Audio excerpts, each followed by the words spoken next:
আসসালামু আলাইকুম এভরিওয়ান। অন্ধমের ভালোবাসা গল্পের 6 নম্বর পার্ট। আর এই পার্টটি শুরু করার আগে আপনাদের কিছু ইম্পর্টেন্ট কথা বলতে চাই। তো এভরিওয়ান, একটা 20 মিনিটের ভিডিও বানাতে যে কতটা কষ্ট হয় যদি আপনারা নিজেরা বানাতেন তাহলে ঠিকই বুঝতেন। তো যাই হোক, আমি এই নিয়ে কথা বলতে চাই না, আমি একটা ইম্পর্টেন্ট কথা বলবো। তো অনেকেই দেখতেছি আমার ইউটিউব থেকে ভিডিওগুলো ডাউনলোড করে নিয়ে যে টিকটকে ছাড়তেছে। আর তোমরা যারা ইউটিউব থেকে এই ভিডিওটি দেখতেছো, তো তোমরা সবাই জানো আর বাকি যেগুলো আছে সবগুলাই ফেক অ্যাকাউন্ট। সবাই ওই ফেক অ্যাকাউন্ট থেকে এই গল্পটি ছাইরা লাখ লাখ ভিউ নিয়ে নিতেছে, যার কারণে আমার ইউটিউবে তেমন একটা ভিউ পড়তেছে না। এখন আপনারাই বলেন, কষ্ট করি আমি আর ফল ভোগ করে অন্যরা। তো যাই হোক, তোমরা আমার গল্প কপি করে ছাড়তেছো, তোমরা আমার ইউটিউব চ্যানেলের নাম বলে দিও। আর হ্যাঁ, মূল আরেকটা কথা, আজকে গল্প কেন ছোট হলো, তো এইসব কিছু আর আপনাদের যাবতীয় যা সমস্যা আছে সবকিছু জানতে আমার টেলিগ্রাম চ্যানেলে জয়েন হয়ে যান। টেলিগ্রাম চ্যানেলের লিঙ্ক এই ভিডিওর কমেন্ট বক্সে আমার টেলিগ্রামের লিঙ্ক পিন করা আছে। আর আজকে আমি টেলিগ্রামে লাইভে আসবো রাত 8টায়। তো চলো বেশি কথা না কইয়া গল্প শুরু করা যাক। হয়তো আমি আর এই পৃথিবীর আলো দেখতে পারবো না, বাঁচার খুব ইচ্ছে ছিল, কিন্তু শেষ নিঃশ্বাস জানো সবকিছুই শেষ হয়ে গেছে। তবে ভাগ্যের কি নীলা খেলা, আমার যখন শোনার মতো শক্তি হয়েছে তখন আমি মনে মনে চিন্তা করছি, তাহলে আমি মরি নাই, বেঁচে গেছি, কিভাবে সম্ভব? কিছুই মাথায় আসছে না। কিন্তু কোথায় এলাম আমি? এখানে সবাই তো ইংলিশে কথা বলছে। চোখ মিলে তাকিয়ে দেখি দুইজন ডাক্তার আমার মুখের কাছে, আমার চোখে মুখে কি জানি তাকিয়ে দেখছে। যেই আমি তাকালাম, একজন ডাক্তার ইংলিশে বলল রোগীটির জ্ঞান ফিরেছে। কিন্তু এরা সবাই ইংলিশে কথা বলছে কেন? আমার মাথায় তো এখনো কিছুই ঢুকছে না। ডাক্তারের কথা শুনে বাইরে থেকে দুইজন পুলিশ অফিসার এলো, কিন্তু এদের পোশাক অন্যরকম। আমার কাছে এসে ইংলিশে জিজ্ঞেস করলো আমি এখন কেমন আছি। আমিও আস্তে করে উত্তর দিলাম, জি আমি ভালো আছি। কিন্তু ওরা অবাক হয়ে আমার দিকে তাকিয়ে আছে। আবার প্রশ্ন করলো আমি এখন কেমন আছি, আর ইংলিশে কথা বলছে। আমিও বললাম ইংলিশে। তবে ওদের কাছ থেকে একটা জিনিস জানতে পারি, আমি এখন লন্ডনে আছি। আমাকে নাকি বাংলাদেশ থেকে অবৈধভাবে বিদেশে পাচার করছিল, পুলিশ আমাকে বাঁচিয়েছে। জি জি রিয়ার বাবা, এটা না করে আমাকে মেরে ফেলতো।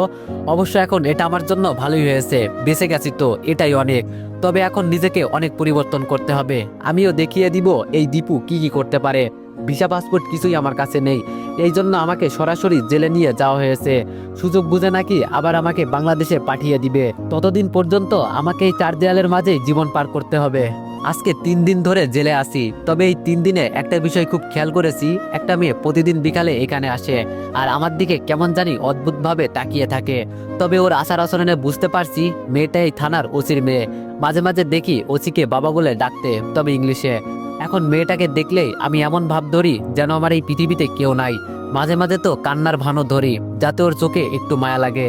মেয়েটাকে দেখে খুব ভদ্র মনে হয়, হয়তো আমার সাথে কথা বলতে আসবে কিনা কে জানে। আজকে আমার 3 বছর পূর্ণ হলো বিদেশের মাটিতে। এই 3 বছরে এখানকার ওসির বাড়িতেই ছিলাম। আমার কপাল হয়তো ভালো ছিল। ওসির মেয়েটা একদিন আমাকে এসে জিজ্ঞেস করলো কেন আমি এখানে, আর কোন দেশ থেকে, কি অপরাধ ছিল আমার। আমিও ইমোশনাল হয়ে সবকিছু বলে দিই। ভালোবাসার কষ্টের কথা শুনলে সবার মনের ভিতরেই মায়া হয়। মেয়েটা সব শুনে ওর বাসায় আমাকে নিয়ে যায়। এখান থেকেই আমার আবার নতুন জীবন শুরু। মেয়েটার নাম লুসি, কিন্তু আমার এই নাম পছন্দ ছিল না, তাই ওর নাম দিয়েছি বন্যা। বন্যা এখন আমার বেস্ট ফ্রেন্ড। আমার এই জীবনের সমস্ত কাহিনী জানে ওর পরিবার। নিজের সন্তানের মতো আমাকে আদর করে। ভাগ্য যে মানুষকে কোথায় নিয়ে যায় এর কোনো হিসাব নেই। তবে এই 3 বছরে ওদের সবাইকে আমি বাংলা শিখিয়ে দিয়েছি। এখন আমরা যখন রুমে থাকি সবাই বাংলা ভাষায় কথা বলি। ওরা নাকি বাংলা ভাষায় কথা বলতে খুব মজা পায়। আজকে বহুদিন পর আবার পুরনো স্মৃতি মনে পড়ে গেল। বুকের ভিতর কেমন কেমন জানি করছে। ছাদের এক কোনায় দাঁড়িয়ে সিগারেট ধরিয়ে টান দিলাম। এখন এটাই একমাত্র আমার সম্বল। ধোঁয়ার সাথে কেন জানো এখন নিজের কষ্টগুলোকে উড়িয়ে দিই। আমাকে যে কেউ দেখলে জঙ্গি বলবে। মুখে ইয়া লম্বা লম্বা দাড়ি। আগে ছিলাম চিকন সুতার মতো, এখন যেই বডি হয়েছে শার্ট খুলি না এই ভয়ে যে কোনো মেয়ে দেখলে ক্রাশ খেয়ে যাবে। আবার এটা লন্ডন শহর, বাস্তবে তো এটা কি বলবো, কালো মানুষ আর বডি দেখলে কুত্তা উঠে দৌড়ে পালায়। চেহারার কথা না হয় বাদই দিলাম, যাক সেসব কথা ছাড়ি। এই দাড়ি রাখার পিছনে একটা কারণ আছে, পরে একদিন বলবো। তবে এই শহরের মানুষ খুব আজব। এখানে ভালোবাসার অভাব নেই, টাকা দিয়ে ভালোবাসা কিনা দেয় এই শহরে, যা আমাদের দেশে কখনো সম্ভব নয়। হঠাৎ সিগারেটে বেশি জোরে টান দেওয়ার ফলে একটু কেসে উঠলাম। পিছন থেকে কে জানি বলল, আমি কতবার তোরে না বলছি সিগারেট খাবি না, এরপরও। পিছনে তাকিয়ে দেখি বন্যা দাঁড়িয়ে আছে। আমি সিগারেটের ধোঁয়া ছেড়ে ওর দিকে তাকিয়ে বললাম এখানে আয়। বন্যা আমার সামনে এসে সিগারেটটা ফেলে দিয়ে আমার দিকে রাগে চোখে তাকিয়ে বলল, এইসব খাওয়া ভালো না জানিস না। আমি বন্যার চোখের দিকে তাকিয়ে বললাম, সিগারেট হয়তো খারাপ জিনিস, কিন্তু এটা খেলে মনের দুঃখ দূর হয়ে যায় রে। বন্যা আমার চোখের দিকে তাকিয়ে বলল, পরিবারের কথা মনে পড়ছে রে তোর? আমি বললাম, রে অনেক, বিশেষ করে রিয়ার কথা, ওকে দেখতে খুব ইচ্ছে করছে। বন্যা বলল, এখনই কি ওর প্রতি তোর ভালোবাসা আছে? আমি বললাম, ভালোবাসা আছে কিনা সেটা জানি না, তবে আমার এই বুকের ভিতরে রিয়া ছাড়া আর কারোর নাম লেখা নেই। ওর কথা আমি সারা জীবন ভুলতে পারবো না। বন্যা বলল, ও একটা অন্ধ মেয়ে। আমি বললাম, তুই আমার বেস্ট ফ্রেন্ড হয়ে এই কথা বলতে পারলি? বন্যা বলল, সরি, আমি এইভাবে বলতে চাই নাই। আমি বললাম, আমার কষ্ট তুই কি করে বুঝবি? খুব ভালোবাসতাম ওকে আমি, আসলে সব দোষ আমার, কপাল খারাপ ছিল। বন্যা বলল, ওর যদি বিয়ে হয়ে যায়? আমি বললাম, এভাবে বলিস না, খুব কষ্ট পাবো। বন্যা বলল, দেখ একটা জিনিস আমি চিন্তা করছি, আমার মনে হয় কি জানিস, রিয়ার ভিতরে তোর জন্য একটু হলেও ভালোবাসা ছিল। আমি নিশ্চিত তুই চলে যাওয়ার পর রিয়া মন খারাপ করে থাকতো। এটা দেখে ওর বাবা মা হয়তো রিয়াকে বিয়ে দিয়ে দিছে। পকেট থেকে আরেকটা সিগারেট ধরিয়ে টানতে লাগলাম, আর চোখ দিয়ে পানি পড়ছে। বন্যা জোর করে আমার কাছ থেকে সিগারেট নিয়ে বলল, একটা মেয়ের জন্য তুই কান্না করবি? দেখ আমাদের দেশে কি কম মেয়ে আছে? তুই শুধু বল কাকে লাগবে, আমি তাকে এনে তোর পায়ের সামনে ফেলবো। চোখের পানি মুছে বললাম, এই শহরে তো টাকা দিয়ে ভালোবাসা কেনা যায়, কিন্তু আমার এমন এক ভালোবাসা ছিল যার জন্য আমি যুদ্ধ করতেও রাজি ছিলাম। বন্যা বলল, দেখ দীপু, এইসব নিয়ে আর মন খারাপ করিস না, যা হয়েছে সব ভুলে যা। আমি বললাম, বন্যা তোরে একটা কথা বলি। বন্যা বলল, বল। আমি বললাম, আমি আবার বাংলাদেশে ব্যাক করতে চাই, আর ভালো লাগছে না, আমার পরিবারের সবাইকে দেখার খুব ইচ্ছা করছে। বন্যা বলল, সত্যি চলে যাবি? আমি বললাম, একেবারের জন্য না, আমার ঠিকানা তো এখানে, বাবা মা আমাকে পর করে দিল, তোরা ছাড়া আমার কি আছে বল। বন্যা বলল, এভাবে বলিস না, আমার বাবা মা তো তোকে নিজের সন্তানের মতো দেখে। আমি বললাম, আঙ্কেল আর আন্টির কথা বলিস না, ওনারা আমার কাছে চিরদিনই সম্মানী হয়ে থাকবে। বন্যা বলল, তাহলে কবে বাংলাদেশ ব্যাক করবি? আমি বললাম, এই তো দেখি সুযোগ বুঝে, তবে আগামী সপ্তাহে যেতে পারি। বন্যা বলল, সামনের সপ্তাহে তো আমার পরীক্ষা। আমি বললাম, পরীক্ষা শেষ করে চলে আসবি? বন্যা বলল, এবার আমি তোদের বাংলাদেশে গেলে একটা বয়ফ্রেন্ড খুঁজে নিব, শুনেছি বাংলাদেশের মানুষ নাকি খুব ভালো হয়। আমি বললাম, শুধু বাংলাদেশের মানুষ নয়, এখানকার মানুষও খুব ভালো। বন্যা বলল, আচ্ছা রিয়া দেখতে কেমন রে?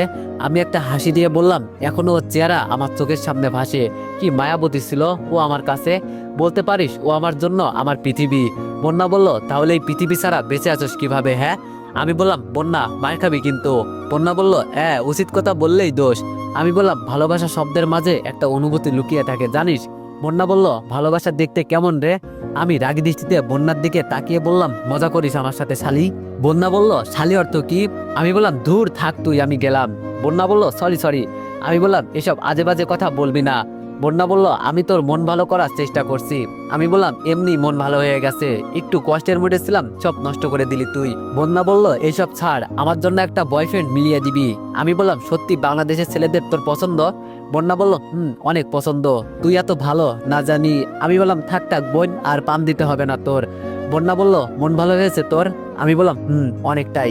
বন্যা বলল, আমি আমার বেস্ট ফ্রেন্ডকে কখনো মন খারাপ করতে দিব না, তোর কষ্ট আমি সহ্য করতে পারি না।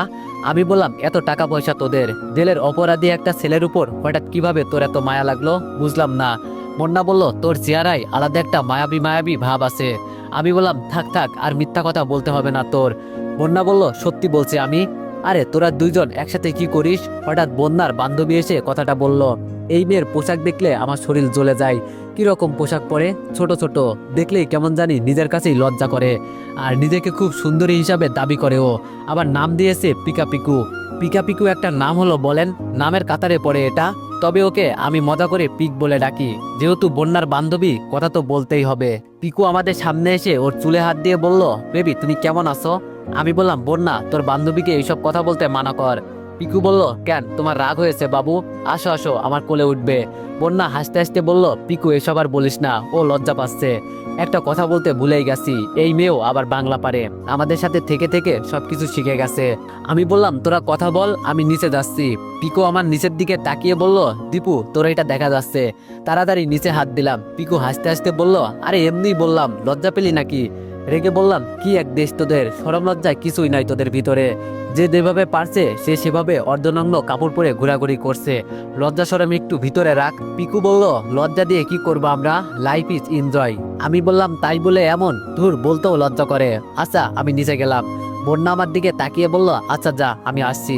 রাতে আমি খাবার টেবিলে আঙ্কেল আর আন্টির সামনে দেশে যাওয়ার কথা বললাম। আন্টি আমার দিকে তাকিয়ে বলল, আমরা তো পর, যাও তোমার বাবা মায়ের কাছে, আমাদের কি আর মনে পড়বে তোমার? আমি বললাম, এভাবে বলবেন না, এই পৃথিবীতে আমার আপন বলতে আপনারাই। বাবা মা তো পর করেই দিল, এখন যদি আপনারাও পর করে দেন তাহলে হয়তো আমার যাওয়ার মতো কোনো জায়গায় থাকবে না। আঙ্কেল আমার দিকে তাকিয়ে বলল, তোমার আন্টির কথা বাদ দাও, কি জন্য যাবা দেশে? আমি বললাম, পরিবারের সবাইকে দেখতে খুব ইচ্ছা করছে। আঙ্কেল বলল, আচ্ছা কবে যাবা? আমি বললাম, এই তো সামনের সপ্তাহে। আঙ্কেল বলল, আচ্ছা আমি সবকিছু রেডি করে রাখবো। আমি বললাম, আন্টি আমি শুধু কয়েকদিনের জন্য যাব, এত চিন্তা করবেন না, আবার ফেরত আসবো। আন্টি বলল, মনে থাকা যেন কথাটা। দেখতে দেখতে 5 দিন কিভাবে চলে গেল জানতেও পারি নাই। মনের মাঝে একটা খুশি খুশি ভাব হয়েছে। দেশে যাব এই জন্য হয়তো। আজকে দেশে যাব। বন্যা আমার সাথে এয়ারপোর্ট পর্যন্ত এলো। বন্যা আমাকে উদ্দেশ্য করে বলল, তুই আগে যা, তাড়াতাড়ি আমিও চলে আসছি। আমি বললাম, আগে পরীক্ষা শেষ কর। বন্যা বলল, আমার জন্য বয়ফ্রেন্ড রেডি রাখিস। আমি বললাম, বয়ফ্রেন্ড কি খেলার জিনিস যে চাইলে আমার পেয়ে যাব? বন্যা বলল, এই যে তোরা তো অডিয়েন্স আছে, তাদের বল। আমি বললাম, তুই বলে দেখ, আমাকে জিজ্ঞেস করছিস কেন? বন্যা বলল, কি দেখো চেয়েছে, আমার বয়ফ্রেন্ড হবে না? আমি বললাম, ওদের ঠেকা পড়ছে তোর বয়ফ্রেন্ড হতে। বন্যা বলল, দেখিস কত কমেন্ট পড়ে আমার জন্য। আমি বললাম, দেখাই যাবে। রিয়াকে বিদায় জানিয়ে উড়াল দিলাম পাখির মতো দেশের পথে। যত কাছে যাচ্ছি তত যেন বুকের কম্পনি বেড়েই চলেছে। আচ্ছা, রিয়ার কি বিয়ে হয়ে গেছে? ও দেখতে কেমন হয়েছে এখন? এই 3 বছরে রিয়ার চোখের অপারেশন করে ফেলেছে হয়তো। জানি না আমার রিয়া এখন আমাকে অনুভব করলেও চিনতে পারবে কিনা। আমার পরিবারের সবাই কি আমাকে এখনো মেনে নিবে? মনে হয় এই জীবনেও নিবে না। তাদের চোখে হয়তো আমি সারা জীবন অপরাধী হয়ে থাকবো। যদি শুনি রিয়ার বিয়ে হয়ে গেছে, সাথে সাথে আবার লন্ডনে ব্যাক করব। দীর্ঘক্ষণ জার্নি করার পর দেশের মাটিতে পা রাখলাম। তো এভরিওয়ান, নেক্সট পার্টের জন্য অপেক্ষা করো। ধন্যবাদ।